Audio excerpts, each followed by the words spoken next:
When God says yes, nobody can say no. A government just fell in our Caribbean neighborhood, not because of scandal or coup, but because people had simply had enough. Crime was out of control. Prices were choking families. Youth were losing hope. And on April 28, 2025, voters in Trinidad and Tobago responded the only way they could. They changed the government. In this video, we'll explore what happened, and more importantly, what Jamaica can learn from it.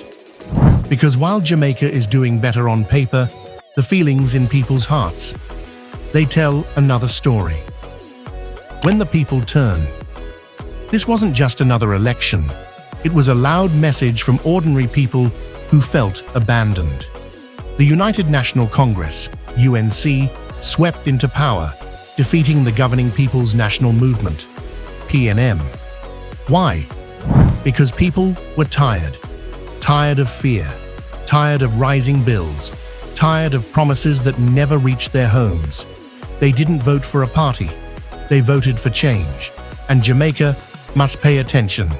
Yes, our unemployment is at a record low. Yes, crime is falling. But if people feel the price of bread is still rising faster than their salary, that progress becomes invisible. The lesson: don't lose touch with the heartbeat of the people. Crime and cost. The fuel behind the fire, Trinidad's homicide rate hit a shocking 45.7 per 100,000 people. Nearly half of those murders were linked to gangs. People lived in fear. Walking the streets became a risk. Parents worried every time their children left the house. The sense of safety was gone. And then came the economic punch. Food, transport, and utilities were climbing so fast, some families couldn't breathe. Even middle-class professionals were skipping meals. For voters, crime and cost of living weren't separate issues. They were a package deal. You couldn't feel safe. You couldn't afford life. So why stay loyal to any party? Now ask yourself, does Jamaica have a gap between our data and our day-to-day reality? Because this is where the danger lies, when progress on paper doesn't ease pain in people's lives. Silent signals before the storm. Governments don't always fall because of headlines. They fall because of family conversations or talks on the street corners and in lunchrooms. Massive protests or viral scandals didn't drive Trinidad's political shock. It was quiet, private, personal.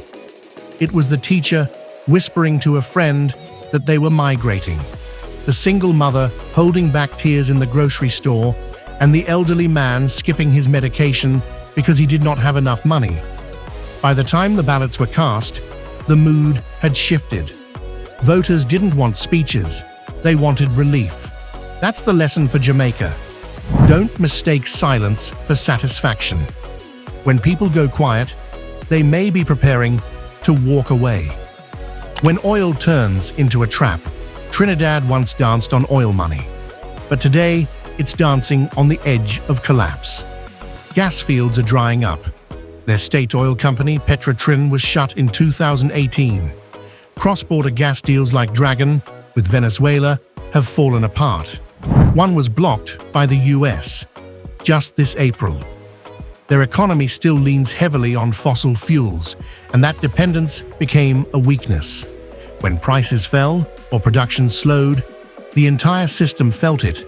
Schools, hospitals, jobs. For Jamaica, the warning is clear. Diversify before desperation sets in. But Jamaica is doing precisely that, because we know we must build broad or fall hard.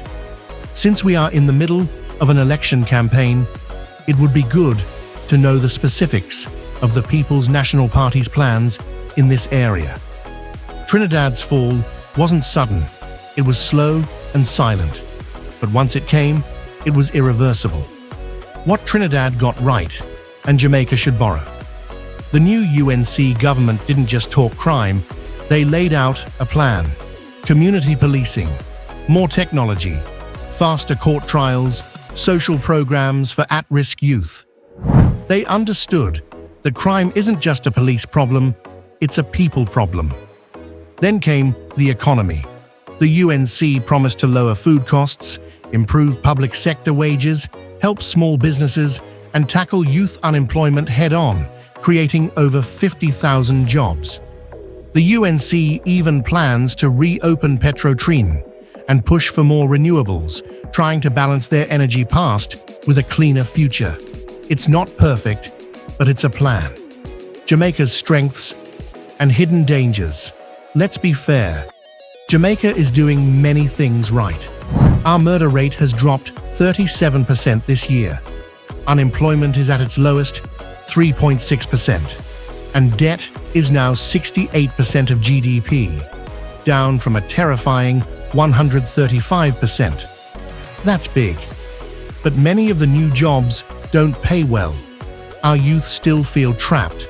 And the cost of groceries, electricity, rent, they're not falling, they're climbing. Even in a growing economy, if the growth isn't shared, frustration festers. Party members are hammering this on the campaign trail. Again, since we are in the middle of an election campaign, it would be good if the PNP could outline and be more forceful about its economic agenda. National Security Minister Dr. Horace Chang has consistently stated that to tackle the monster called crime, we must go beyond policing, and the country is reaping the benefits of this strategy today.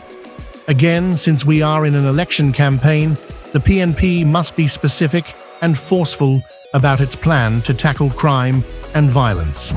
Trinidad shows us what happens when success is uneven. Jamaica's challenge is to make sure we fix the things that numbers can't always measure: fear, fairness, and faith in the future. 4 lessons Jamaica must not ignore. 1. Pain beats data in every election. No matter how strong the GDP looks, voters will ask, "Can I afford chicken this week?" 2. Crime ruins confidence. Trinidad's investors fled. Tourists thought twice. Jamaicans must keep crime reduction a top priority. 3. Don't depend too much on one thing. Trinidad bet big on energy, but it didn't end well. Jamaica must spread its bets on agriculture, tech, creatives, and services. 4. Trust is fragile. Once people lose hope in leadership, it takes more than promises to win it back. It takes visible, everyday results. Jamaica is not Trinidad, but we are Caribbean neighbors walking similar roads. Trinidad didn't crumble from war or disaster. It shifted because people couldn't live like that anymore. And that's the real lesson. Don't wait for collapse. Don't wait for the silent anger to turn into ballots. Fix what hurts while we still have the time, the tools, and the trust. What's your biggest concern today? This is your moment to speak up. Comment below, and let's ensure Jamaica's economy benefits its people at every level of society.